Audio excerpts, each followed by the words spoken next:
Welcome or welcome back to Learning is the New Working. And Happy New Year from all of us at the Learning Futures Group to all of you, our listeners.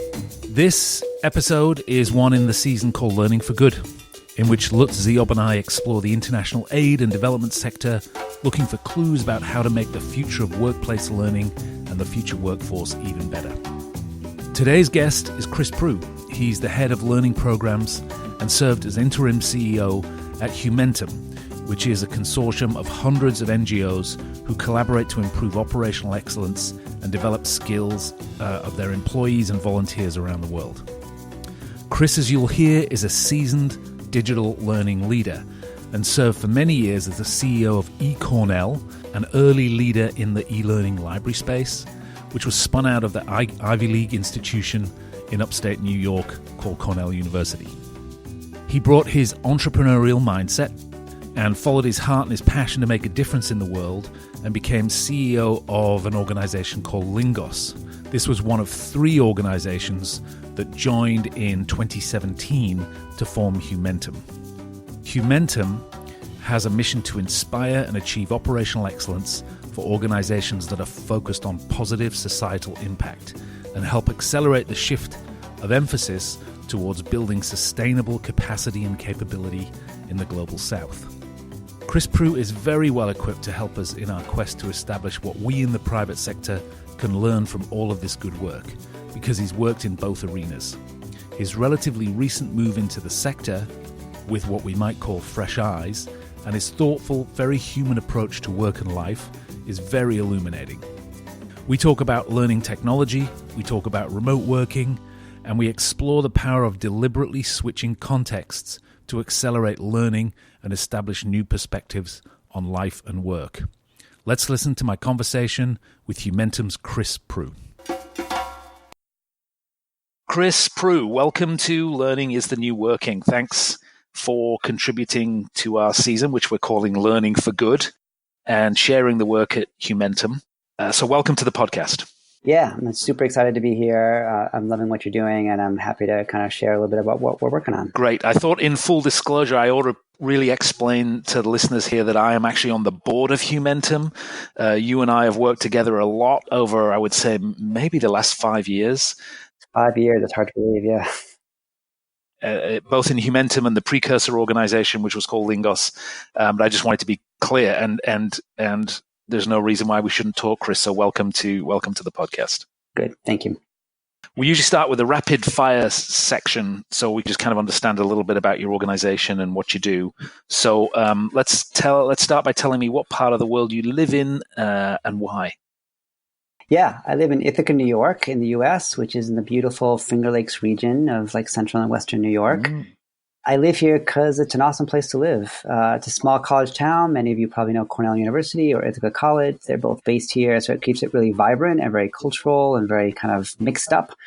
But the rest of the time, it's just beautiful. There's lots of outdoor recreation. My wife grew up here. I've been here now like almost 20 years. It's a great place to raise a family.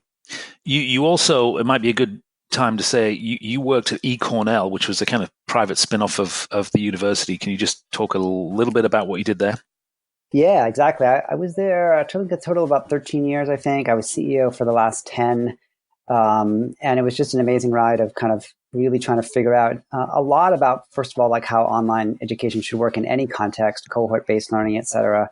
The added challenge of figuring out how to create a for-profit business inside of a very traditional not-for-profit educational institution. Really proud of the work we did there, and the team has done amazing things since I moved on. If you haven't worked with them yet, I really highly encourage it. Yeah, great. So that's eCornell. They're essentially an e-learning company, and you were sort of mostly corporate learning. Yep. Got it. Exactly. But let's go back to today. What's your job title today, and then what do you actually do on a typical day? Yeah, so I've got like 2 jobs right now. I work at an organization called Humentum, which I think we'll talk a little bit about in a minute, where I'm the global director of member engagement and learning. And I'm also serving as interim CEO while we do a global search for our next chief executive. So therefore, my day kind of has maybe 2 major chunks to it. I spend a lot of time with the team and kind of directing both strategy and operations and really working to kind of cultivate that team. And I like doing that. I like building teams.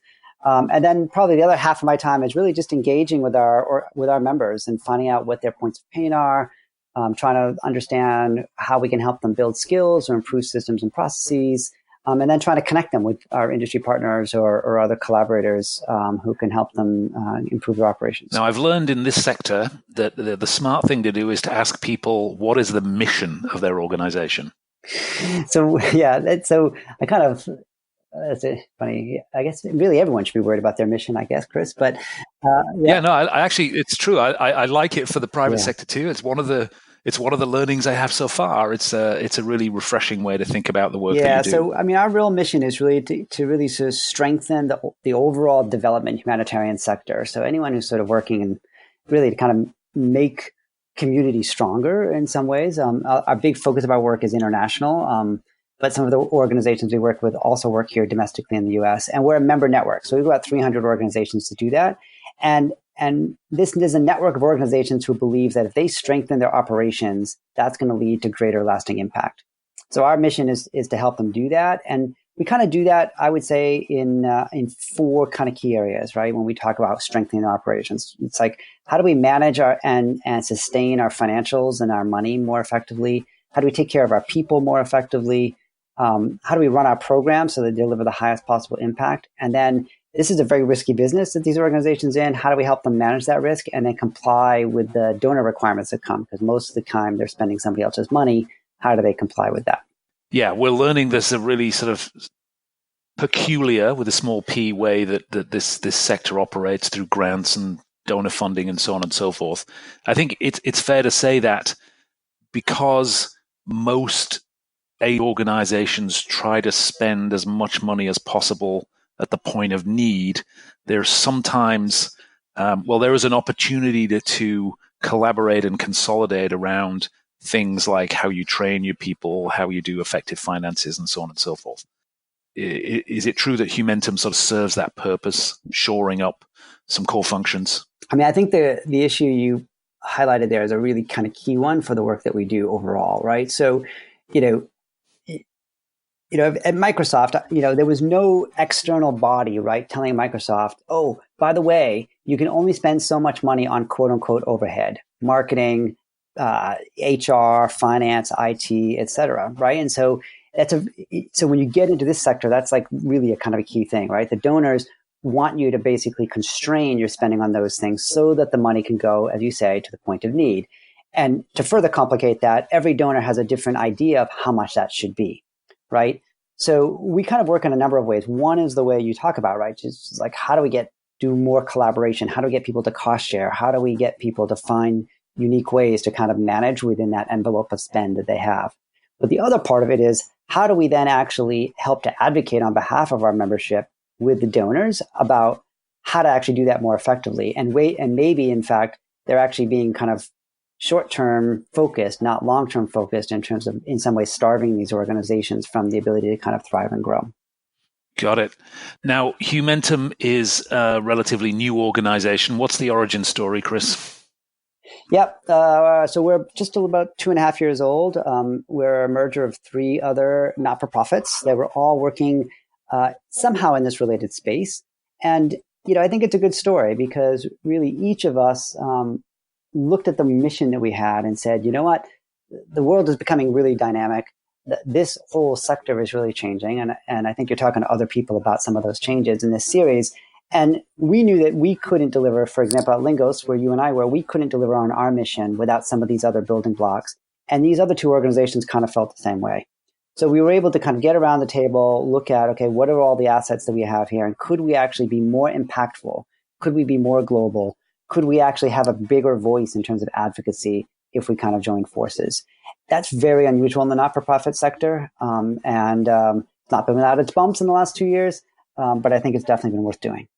Can you share some of the impact that Humentum's been able to have in its short lifespan as sort of illustrative of the kind of work that Humentum does? Yeah, I think I'll focus it, kind of primarily on what are some of these things that we can pull off at sort of a sector-wide level by getting collaborators in the room to kind of solve some problems that have plagued the sector, right? So one project where and none of these things are we the sole actor, right? But there's a kind of project that's been going on for about 2 or 3 years called the Good Financial Grant Practice, which is really a collaboration with a not-for-profit in the UK, an institution based in Nairobi, and a whole number of not-for-profits to kind of say, can we define essentially a set of standards for local and national NGOs working in the African context that helps donors understand that these guys actually have the financial systems and processes that make them fit for funding.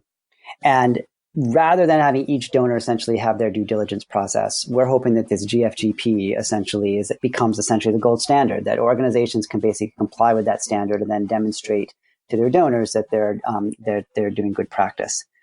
A similar project we just kicked off last month is a nonprofit accounting standard globally for nonprofits. Yeah. It turns out that it actually doesn't exist, which is just amazing, that there are for-profit standards that vary by country that get applied to nonprofits.